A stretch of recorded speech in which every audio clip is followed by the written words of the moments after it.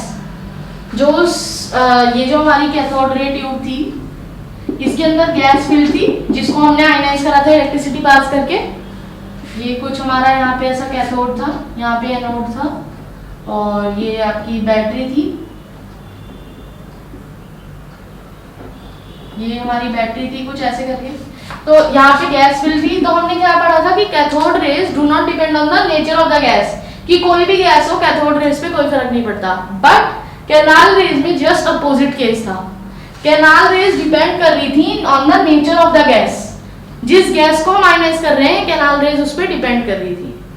ठीक है, first point ये था। दूसरा पॉइंट क्या बोला उन्होंने कि जो चार्ज टू मास रेशियो है इन पार्टिकल्स की, यानी कि प्रोटॉन्स की, पॉजिटिवली चार्ज पार्टिकल्स की जो चार्ज टू मास रेशियो है वो डिफरेंट होती है। मतलब कि हर पार्टिकल के लिए, हर गैस के लिए charge to mass ratio different होती है। अब वो डिफरेंट क्यों होगी? मैंने पहले पॉइंट में आपको बताया कि जो कैथोड रेज हैं वो डिपेंड करती हैं on the nature of the gas. तो जैसे ही मैंने गैस चेंज की, जैसे ही मैंने कोई और गैस ली इस चेंबर में, वैसे ही उसका बिहेवियर चेंज हो गया। अगर उसका बिहेवियर चेंज हो रहा है तो इसी वजह से उसका चार्ज टू मास रेशियो भी चेंज हो रहा है।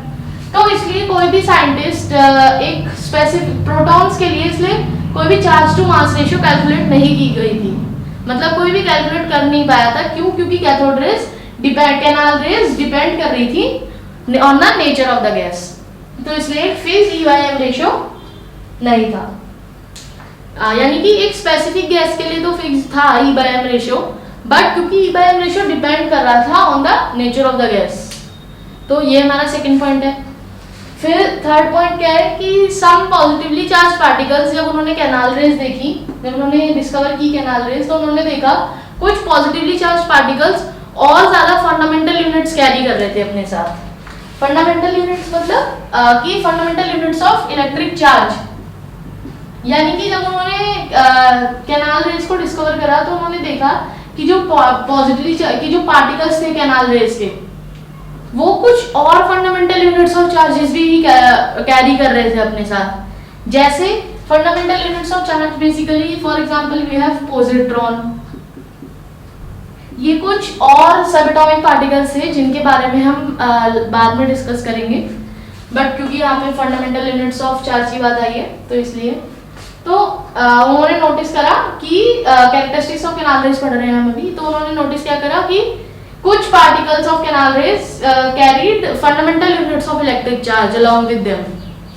और जो लास्ट पॉइंट है वो क्या है कि हम जब बात करेंगे इलेक्ट्रिक फील्ड और मैग्नेटिक फील्ड के रिस्पेक्ट में, कि जब मैंने इलेक्ट्रिक फील्ड और मैग्नेटिक फील्ड इंट्रोड्यूस कर दी अपनी इस कैथोड रे ट्यूब में, तो कैनाल रेज का जो बिहेवियर था वो जस्ट अपोजिट था कैथोड रेज से।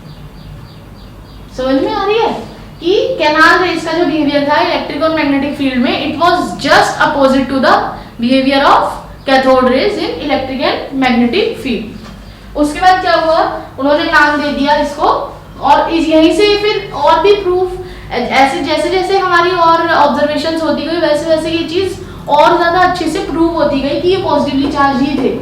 क्यों? क्योंकि कैथोड रेज तो हमें पता ही था कि नेगेटिवली चार्ज है। हमने देखा कि इनका बिहेवियर जस्ट अपोजिट है, यानी कि जो चार्ज है उसकी नेचर भी जस्ट अपोजिट होनी चाहिए। फिर लाइटेस्ट और स्मॉलेस्ट जो पॉजिटिवली चार्ज पार्टिकल था,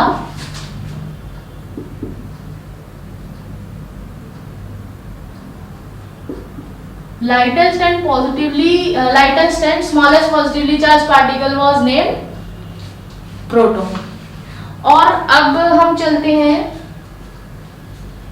फिर हमने देखा कि अब हमने चार्ज पार्टिकल्स, तो सब एटॉमिक जो पार्टिकल्स हैं दो हमने पढ़ लिए हैं, इलेक्ट्रॉन और प्रोटॉन। हमने देखा कि हमने चार्ज सब एटॉमिक पार्टिकल्स तो पढ़ लिए हैं, बट फिर बाद में साइंटिस्ट को लगा कि कुछ ऐसा भी तो हो सकता है कि कुछ न्यूट्रल और वो हम मिस कर रहे हो, कि कोई न्यूट्रल सब एटॉमिक पार्टिकल हो और वो मिस कर रहे हो। तो फिर बाद में और डिस्कवरीज हुई। तो एक साइंटिस्ट थे जे चैडविक डिस्कवर्ड न्यूट्रॉन। कैसे डिस्कवर किया था? उन्होंने एक थिन शीट ली थी बेरिलियम की, उस पे अल्फा पार्टिकल्स बॉम्बार्ड किए थे। और एक थिन शीट ली थी बेरिलियम की, उसके ऊपर अल्फा पार्टिकल्स जब बॉम्बार्ड किए थे तो उन्हें एक न्यूट्रल पार्टिकल मिला जिसको उन्होंने नाम दिया न्यूट्रॉन। और जो न्यूट्रॉन्स थे हमारे, उनका मास थोड़ा सा हल्का सा ज्यादा था प्रोटॉन्स से। तो ये हमारे तीनों सब एटॉमिक पार्टिकल्स हो चुके हैं। किस किस चीज के बारे में पढ़ा हमने पढ़ा इलेक्ट्रॉन, प्रोटॉन एंड न्यूट्रॉन के बारे में। हमने सबसे पहले क्या पढ़ा कि इलेक्ट्रॉन किसने डिस्कवर करे? माइकल फैराडे ने। कैथोड रेज की हमने प्रॉपर्टीज पढ़ी थी, कैरेक्टरिस्टिक्स पढ़ी थी। फिर हमने क्या देखा कि जे थॉमसन ने हमें E/m रेशियो ऑफ इलेक्ट्रॉन कैसे कैलकुलेट करके बताया किस एक्सपेरिमेंट से। फिर हमने देखा Robert Millikan oil drop experiment, जिसकी हेल्प से उन्होंने इलेक्ट्रॉन का चार्ज और इलेक्ट्रॉन का मास कैलकुलेट करा। फिर हमने देखा प्रोटॉन्स की डिस्कवरी, यानी कि कैनाल रेज की डिस्कवरी हमने देखी। फिर हमने देखा कि इसकी कैरेक्टरिस्टिक्स देखी हमने कैनाल रेज की। और लास्ट में हमने क्या देखा कि न्यूट्रॉन्स कैसे डिस्कवर हुए और किसने डिस्कवर करे। Now in next lecture we will study about atomic models. बहुत सारे वेरियस एटॉमिक मॉडल्स हैं, जैसे J Thomson plum pudding model है, और भी बहुत सारे एटॉमिक मॉडल्स हैं, तो उनके बारे में हम नेक्स्ट वीडियो में बात करेंगे।